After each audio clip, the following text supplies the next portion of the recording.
بسم اللہ الرحمن الرحیم۔ شروع اللہ کا نام لے کر جو بڑا مہربان نہایت رحم والا ہے۔ ابن جریر کی روایت ہے، فتح مکہ کے موقع پر عورتیں رسول اللہ صلی اللہ علیہ وسلم کے پاس بیعت کرنے کے لیے حاضر ہوئیں تو آپ صلی اللہ علیہ وسلم نے حضرت عمر بن خطاب رضی اللہ تعالی عنہ کو حکم دیا کہ وہ عورتوں سے کہیں کہ رسول اللہ صلی اللہ علیہ وسلم تم سے اس بات پر بیعت لیتے ہیں کہ تم اللہ تعالیٰ کے ساتھ کسی کو شریک نہ کرو۔ بیعت کے لیے آنے والوں میں ہندہ بھی شامل تھیں جو عتبہ بن ربیعہ کی بیٹی اور حضرت ابو سفیان کی بیوی تھی۔ یہی تھی جنہوں نے اپنے کفر کے زمانے میں حضور صلی اللہ علیہ وسلم کے چچا حضرت امیر حمزہ رضی اللہ تعالی عنہ کا پیٹ چیر دیا تھا، اور اس وجہ سے یہ ان عورتوں میں ایسی حالت میں آئی تھی کہ انہیں کوئی پہچان نہ سکے۔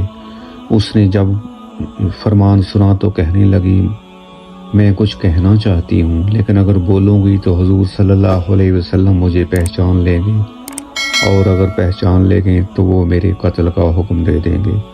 میں اسی وجہ سے اس طرح آئی ہوں کہ پہچانی نہ جاؤں۔ مگر وہ عورتیں سب خاموش رہیں اور ہندہ کی بات اپنی زبان سے کہنے سے انکار کر دیا۔ آخر انہی کو ہی بولنا پڑا کہ یہ ٹھیک ہے، جب شرک سے ممانت مردوں کو ہے تو عورتوں کو کیوں نہ ہوگی۔ حضور صلی اللہ علیہ وسلم نے ان کی طرف دیکھا لیکن آپ نے کچھ نہ فرمایا۔ پھر حضرت عمر رضی اللہ تعالی عنہ سے کہا کہ ان سے کہہ دو کہ دوسری بات یہ ہے کہ چوری نہ کریں۔ اس پر ہندہ نے کہا، میں ابو سفیان کی معمولی سی چیز کبھی کبھی لے لیا کرتی ہوں، کیا خبر یہ بھی چوری میں داخل ہے یا نہیں، اور میرے لیے یہ بھی حلال ہے یا نہیں۔ حضرت ابو سفیان بھی اسی مجلس میں موجود تھے۔ یہ سنتے ہی کہنے لگے، میرے گھر میں سے جو کچھ بھی تو نے لے لیا ہو، خواہ وہ خرچ میں آ گیا ہو یا اب بھی باقی ہو، وہ سب میں نے تیرے لیے حلال کیا۔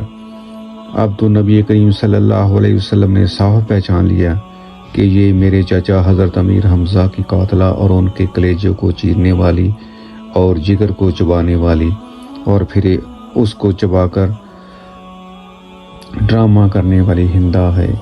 آپ صلی اللہ علیہ وسلم نے انہیں پہچان کر اور ان کی یہ گفتگو سن کر اور یہ حالت دیکھ کر مسکرا دیے اور انہیں اپنے پاس بلایا۔ انہوں نے آ کر حضور صلی اللہ علیہ وسلم کا دامن تھام کر معافی مانگی تو آپ صلی اللہ علیہ وسلم نے فرمایا، تم وہی ہندہ ہو؟ ہندہ نے کہا، جی ہاں۔ تو حضور صلی اللہ علیہ وسلم نے میرے پیارے بہن بھائیوں کیا فرمایا؟ صرف یہ فرمایا کہ ہندہ جاؤ، میں تمہیں معاف کرتا ہوں۔